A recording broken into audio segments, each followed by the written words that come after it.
Hello everyone. I hope you all are fine. So let's start chapter 4 by Galaxy Publication, The Democratic Republic of Congo Equatorial Region. So let's read about it. Different parts in the world have different types of climate. अलग अलग world के part में different क्या होते हैं, climate होते हैं. The world can be divided into various climate regions, each of which has a distinct temperature and rainfall pattern. जितने भी हमारे वर्ल्ड में अलग अलग क्लाइमेट रीजन्स डिवाइडेड होते हैं उनमें क्या होता है, अलग अलग टेम्परेचर होता है and it depends on the rainfall pattern. We will first study about the equatorial region. सबसे पहले हम किसके बारे में रीड करेंगे, इक्वेटोरियल रीजन के बारे में. This region has a hot and wet climate. यहाँ का वेदर कैसा होता है, क्लाइमेट कैसा होता है, वेट और कोल्ड हॉट होता है. And stretches along the equator, और कहाँ से होकर गुजरता है, इक्वेटर से होकर गुजरता है. ऑन बोथ साइड्स, दोनों साइड्स में. As we know that the temperature around the equator is the highest in the world.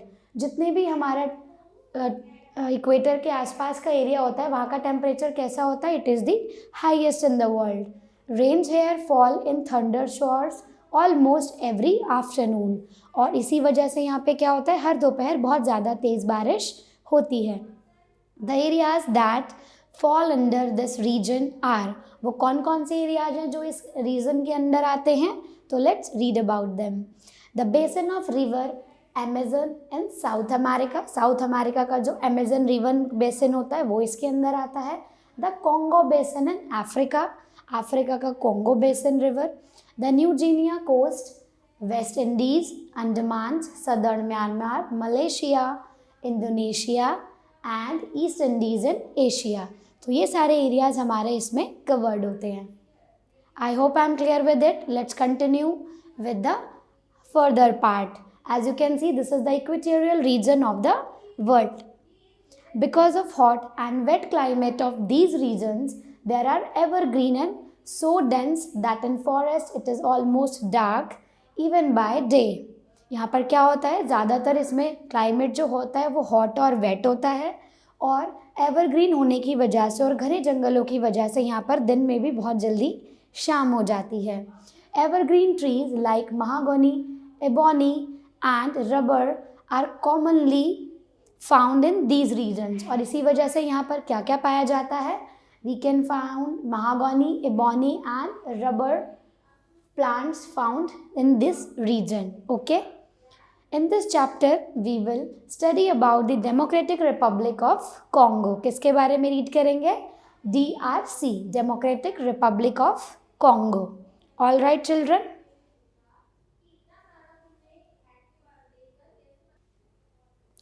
let's read about the Democratic Republic of Congo, DRC. The DRC is the third largest country in the continent of Africa. कौन से continent में पाई जाती है, Africa continent. It was previously called Zaire. इसको हम क्या कहते हैं, Zaire कहते हैं. It is located in the equatorial region between 5 degree north and 13 degree south of the equator, and between 12 degree east and 30 degree west meridians. The largest desert of the world, Sahara Desert. As you all know, Sahara Desert located in Rajasthan. It lies to the north of DRC. और ये कहाँ पर पाया जाता है, democratic reason of Congo के north में पाया जाता है. The equator passes through its north part. और जो इक्वेटर होता है वो कहाँ से होकर गुजरता है, इसके नॉर्थ पार्ट से होकर गुजरता है.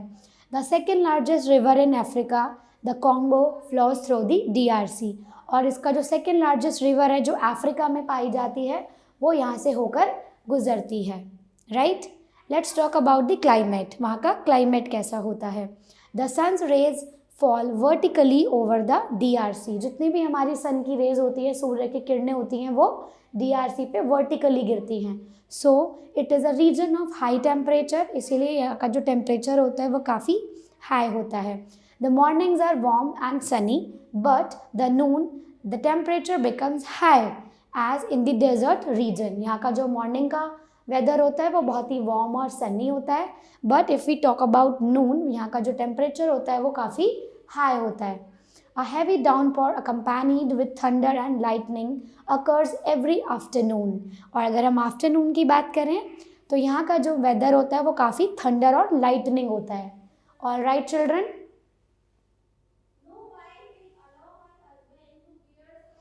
In the evening the temperature becomes down. और इवनिंग में क्या होता है, यहाँ का टेम्परेचर काफ़ी डाउन चला जाता है।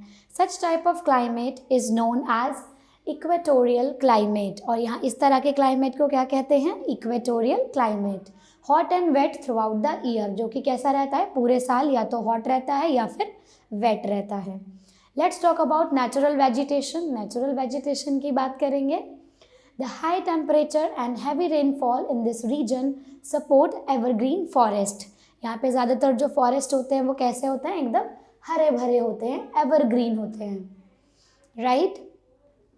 Plants grow very fast in great variety. और जो प्लांट्स होते हैं वो काफ़ी वेराइटी में यहाँ पर ग्रो करते हैं। About half of the country is covered with thick equatorial forest. और जहाँ तक हमारी कंट्री की बात है तो उसका जो हाफ एरिया होता है वो इक्वेटोरियल फॉरेस्ट से कवर्ड होता है। Bushes, vines and other plants grow so close that they become tangled. क्योंकि जितनी भी हमारी झाड़ियाँ होती हैं, बेल होती हैं और बाकी दूसरे प्लांट्स होते हैं वो आपस में बहुत ही क्लोजली ग्रो करते हैं। The trees are so huge and full of large leaves. जो पेड़ होते हैं वो घने होते हैं और उन पर खूब सारी पत्तियाँ होती हैं। That their lofty tops form almost unbroken cover through which the sun rarely shines। जिससे क्या होता है, जितना भी हमारा कवर्ड एरिया होता है, अनब्रोकन कवर होता है, वो क्या करता है, सन में शाइन करता है। Trees like mahogany, rubber, green heart, teak, dyewoods, bamboo and all sorts of vines are commonly found here. अगर हम बात करें इन सभी तरह के पौधों के बारे में तो ये सब क्या होता है, कॉमनली वहाँ पर पाए जाते हैं, right children. As you can see this is the natural vegetation of the DRC। Let's talk about the wild life. Yes, now let's talk about wildlife. The rainforest of this region make a natural habitat। जो यहाँ का wild life होता है वहाँ पे क्या होता है, नेचुरल हैबिटेट्स पाए जाते हैं for a large variety of animal, जिसमें सबसे ज़्यादा हमारी एनिमल्स की वेराइटी पाई जाती है। Countless insects and reptiles are found in thick forest. बहुत सारे काउंटलेस रेप्टाइल्स एंड बहुत सारे इंसेक्ट्स होते हैं जो इस तरह के फॉरेस्ट में पाए जाते हैं, right. Big and deadly snakes hang from one branch to another. जबकि बड़े बड़े जो हमारे खतरनाक स्नेक्स होते हैं वो भी यहाँ पर पाए जाते हैं, like monkeys, rates, tree frogs, tree lizards can be seen in trees. और इस तरह के एनिमल्स हम पौधों पर देख सकते हैं। Antelopes, tigers, jaguars, hyenas, leopards, buffaloes and other fierce beasts are found common in these forests। और इस तरह के जंगलों में बफेलोज, लेपर्ड और बाकी सारे एनिमल्स भी देखने को मिलते हैं। Because of a large variety of wild life the DRC is called the natural zoo of the world. इसीलिए हम DRC को क्या कहते हैं, natural zoo of the world कहते हैं। All right children, let's talk about the people and their life, how they live there. Most of the people of the DRC are black Africans. किस तरह के होते हैं, black Africans, and live in tribal groups. और वो कहाँ पर रहते हैं, ट्राइबल ग्रुप्स में रहते हैं। Bantus comprise of about 2/3 of the total population. और जितना भी हमारा बैंटस होता है it is all about 2/3 of the total population. They are divided into many small groups. और इनको हमने अलग अलग छोटे छोटे ग्रुप्स में बांटा हुआ है। People and their life, right? About 2/3 of the DRC population live in rural areas। जबकि 2/3 of the DRC population कहाँ पर रहते हैं, रूरल एरियाज में, ग्रामीण इलाकों में रहते हैं। And the rest 1/3 in urban areas. और बाकी कहाँ पर रहते हैं, अर्बन एरियाज में रहते हैं। Kinshasa is the largest city of the country. और यहाँ की सबसे लार्जेस्ट कंट्री कौन सी है, Kinshasa. People in rural areas live in houses made of mud, bricks, dried mud and have thatched roof, और यहाँ का जो हाउसेज होता है किस तरह का स्ट्रक्चर होता है, वो मिट्टी की ब्रिक से बने होते हैं, मड से बने होते हैं, और उनकी जो रूफ होती है वो बहुत ही थैट्स्ड होती है। Some rich families live in houses with metal roofs, और बहुत सारी जो रिच फैमिलीज होती हैं वो मेटल रूफ से बने हुए घरों में रहती हैं। People that live in the thickest part of forest are called the pygmies, और इनको हम क्या कहते हैं, जितने भी लोग हमारे सबसे थिकेस्ट पार्ट में रहते हैं फॉरेस्ट के, उनको हम कहते हैं pygmies, right. You can see pygmies of the DRC। They are a primitive and native tribe of the DRC, और ये DRC के सबसे मेन ट्राइबल ग्रुप्स में कहलाए जाते हैं। They are not taller than 1.5 metre, और वो 1 मीटर से ज़्यादा बड़े नहीं होते हैं, right. They are of dark complexion, और वो कैसे होते हैं, उनका कॉम्प्लेक्शन बहुत डार्क होता है। Their way of life is suited to live in equatorial forest, और उनका जो रहना सहना होता है वो बिल्कुल इक्वेटोरियल फॉरेस्ट से मैच करता है, राइट, उन पर सूट करता है। Now we will read about they are excellent hunters, they are excellent hunters and hunt big animals with bows and arrows. वो क्या करते हैं, वो बहुत अच्छे से एनिमल्स को हंट करते हैं अपने तीर अंदाजी से, right. They also trap animals with hidden nets made of vines and creepers. वो क्या करते हैं, एनिमल्स को अपने छुपे हुए जाल में फंसा लेते हैं, जैसे कि वाइन से बनी होती हैं और क्रीपर्स से बनी होती हैं, ठीक है। The pygmies love dancing and singing. Pygmies को डांस करना और सिंगिंग करना बहुत पसंद होता है। They dance to the beats of loud drums, और वो ड्रम की लाउड बीट पर बहुत अच्छे से डांस करते हैं। They have a peculiar language of their own, अपनी खुद की उनकी एक पिकुलियर लैंग्वेज होती है। Sometimes they visit near by villages and talk through science and gestures. कभी कभी वो क्या करते हैं, कुछ विलेज वाले एरियाज़ में, अपने नियर बाय वाले एरियाज़ में जाते हैं और वहाँ पर साइन और जेस्चर्स के बारे में बात करते हैं। Their primitive way of living is disappearing title by title.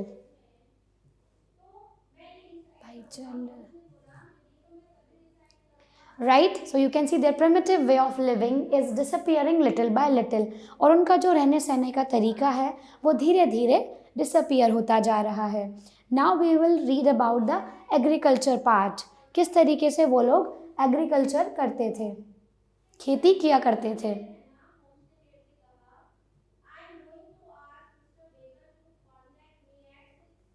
The main occupation of people of DRC are farming, fishing and gathering fruits. जितने भी DRC के लोग थे उनका सबसे मेन ऑक्यूपेशन क्या होता था, फार्मिंग करना, फिशिंग करना और फ्रूट्स को गैदर करना। The methods of cultivation are primitive, उनके जो कल्टीवेशन के मेथड्स थे वो अपने खुद के ही बनाए हुए थे। द प्रैक्टिस शिफ्टिंग कल्टीवेशन, उन्हें जितना भी कल्टीवेशन था वो शिफ्टिंग वे में करना पसंद था। They sell fish and palm fruits, और वो क्या सेल करते थे, पाम फ्रूट्स और फिशेस को सेल करते थे। They plant bananas and cassava, these are two fruits, banana and cassava, वो इनको सबसे ज़्यादा प्लांट करते थे। Cassava is a special vegetable, so let's read what cassava is. Cassava is a special vegetable grown in hot and wet climate. ये एक ऐसा vegetable होता है जो हॉट और वेट क्लाइमेट में ग्रो किया जाता है। The plant has fleshy roots like that of sweet potatoes, जो भी हमारे फ्लैशी रूट्स होते हैं जैसे कि स्वीट पोटैटो, वो भी वहाँ पर बहुत अच्छे से ग्रो किए जाते हैं। Thick starchy roots are dug out, soaked in water, dried and pounded into flour. जितने भी हमारे स्टार्ची फूड होते हैं या रूट्स होती हैं उनको खोदकर पानी में भिगोकर ड्राई किया जाता है और फिर उनसे उनका आटा बनाया जाता है, right, known as tapioca, right. क्या बोलते हैं उसको हम, tapioca. Groundnut, maize, yams and vegetables are also grown to this land, और ये सब भी यहाँ पर ग्रो किया जाता है। Cash crops like cotton, coffee, tea, rubber and oil palm are grown mainly for export, और जितनी भी हमारी कैश क्रॉप होती हैं उनको एक्सपोर्ट करने के पर्पज से यहाँ पर ग्रो किया जाता है, जैसे cotton, coffee, tea, rubber and oil palm, right. Rubber grows naturally but the trapping of later is very difficult. जितना भी हमारा ग्रो नेचुरली ग्रो किया जाता है, जैसे कि मिल्की वाइट मटेरियल होता है हमारा, वो बहुत ही ज़्यादा डिफ़िकल्ट होता है। All right children, the DRC is very rich in mineral resources. DRC में क्या पाया जाता है? बहुत ज़्यादा मिनरल्स पाए जाते हैं। The important minerals that are mined include, जितने भी हमारे इंपॉर्टेंट मिनरल्स होते हैं उनमें हम क्या क्या इंक्लूड करते हैं? Let's read about them. It includes cobalt, cadmium, manganese, zinc, uranium, copper, gold, tin, silver, diamond and coal. ये सारे जितने भी हमारे मिनरल्स होते हैं वो इस DRC में इंक्लूड होते हैं। Most of the income comes from the export of these minerals, और सबसे ज़्यादा क्या होता है? जब हम इनका एक्सपोर्ट करते हैं उससे हमें सबसे ज़्यादा इनकम प्राप्त होती है। Now we will read about industry.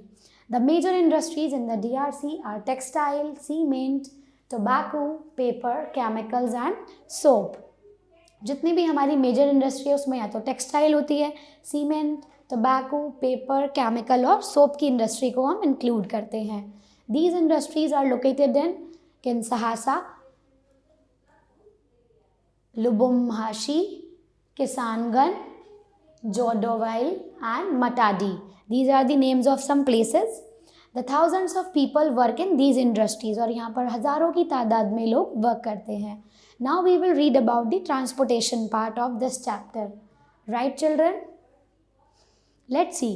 Major cities and industry centers are being connected by railways and roads. जितनी भी हमारी बड़ी बड़ी सिटीज़ और इंडस्ट्री सेंटर होते हैं वो रेलवे और रोड से कनेक्टेड होते हैं। The DRC also has a well developed air transport system.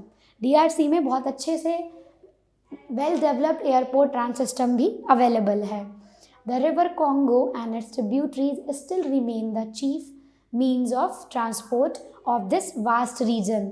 जबकि अगर हम देखें तो यहाँ पर क्या होता है? रिवर कॉन्गो को सबसे ज़्यादा किसके फॉर्म में यूज़ किया जाता है? As a means of transportation use किया जाता है। Some other rivers and lakes are also used for navigation, और दिशाओं का पता लगाने के लिए और भी बाकी रिवर्स को वहाँ पे यूज़ किया जाता है। But in some places waterfalls interrupts easy navigation on the river Congo. जबकि क्या होता है? कुछ प्लेसेस पर जितने भी हमारे वाटरफॉल्स होते हैं वो रिवर कॉन्गो को नेविगेशन करने पे इंटरप्ट करते हैं। Just below Kinshasa city the river passes through a series of violent rapids. जैसे कि आप जानते हैं एक किन्शहासा सिटी के बारे में हमने रीड किया था, तो वो क्या करती है? उसकी जितने भी वायलेंट रैपिड्स होते हैं, रैपिड्स आता है ना हमारी रिवर में, रिवर फ्लो जब तेज़ हो जाता है, so good have to be unloaded from steamers and sent by rail to Matadi. तो क्या किया जाता है? जितना भी गूड्स होता है, जो सामान होता है, उसको स्टीमर्स या फिर रेल के द्वारा मटाडी तक पहुंचाया जाता है। The chief port where they are again loaded in steamers. वहाँ का सबसे मेन पोर्ट यही होता है मटाडी, फिर वहाँ से स्टीमर्स के थ्रू सामान को लोड किया जाता है। In some places dams are built across the river which are use to generate electricity. जबकि कुछ ऐसे प्लेसेस होते हैं जहाँ पर डैम्स भी पाए जाते हैं, तो वहाँ पर इलेक्ट्रिसिटी को जनरेट करने के लिए वो एरिया यूज़ किया जाता है। Right children, I hope you got the topic. So let's take a quick recap of the chapter and then we will move ahead. So the DRC is the third largest country in Africa continent. अगर हम African continent की बात करें तो DRC क्या है? सबसे third largest country है। The DRC has an equatorial climate. DRC का क्लाइमेट कैसा होता है?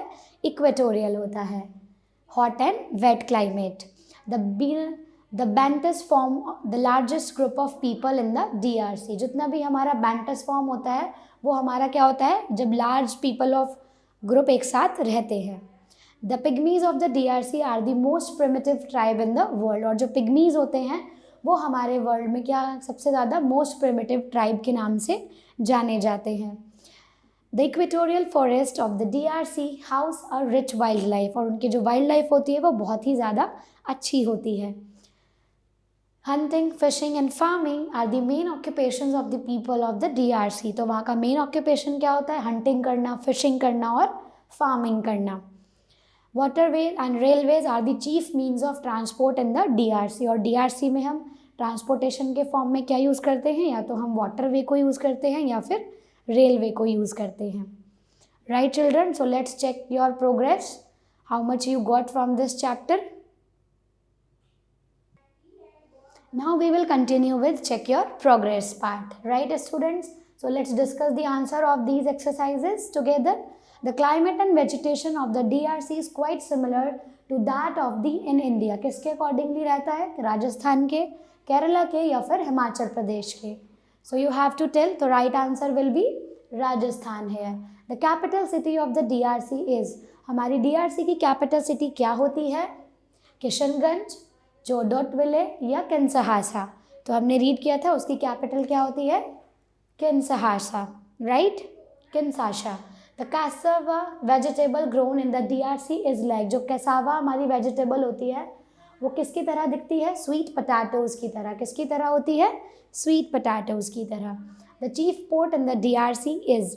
और DRC का सबसे चीफ पोर्ट क्या होता है? Matadi, right?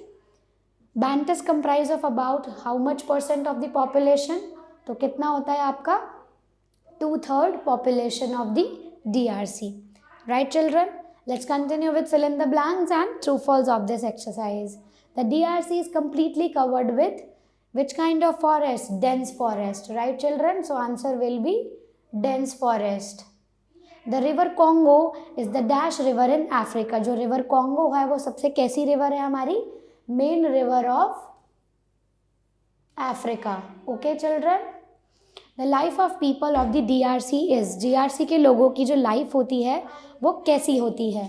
Right? Then you have to find out the answer. Most of the DRC's income comes from the export of. और जितने भी DRC के रहने वाले लोग होते हैं उनकी इनकम सबसे ज़्यादा किस चीज़ से होती है? वो किस चीज़ का एक्सपोर्ट करते हैं? Right? The DRC is the largest producer of. और DRC किस चीज़ में सबसे ज़्यादा लार्ज प्रोड्यूसर कहलाता है? Right? That we will discuss again. We will talk about true false of this exercise. The DRC has a temperate climate. क्या DRC का जो climate होता है वो temperate होता है? Yes. So it is hot and wet. So we can see it is a true statement. Right children? We will write true over here. The mornings in the DRC are very hot and sunny. क्या जो हमारी DRC की mornings होती हैं वो बहुत ही hot और sunny होती हैं? Yes, again it is a true statement. The DRC became an independent country in 1885. क्या जो हमारी DRC थी वो 1885 में एक independent country बन चुकी थी? That you have to answer in the chapter. Thanks for watching this video.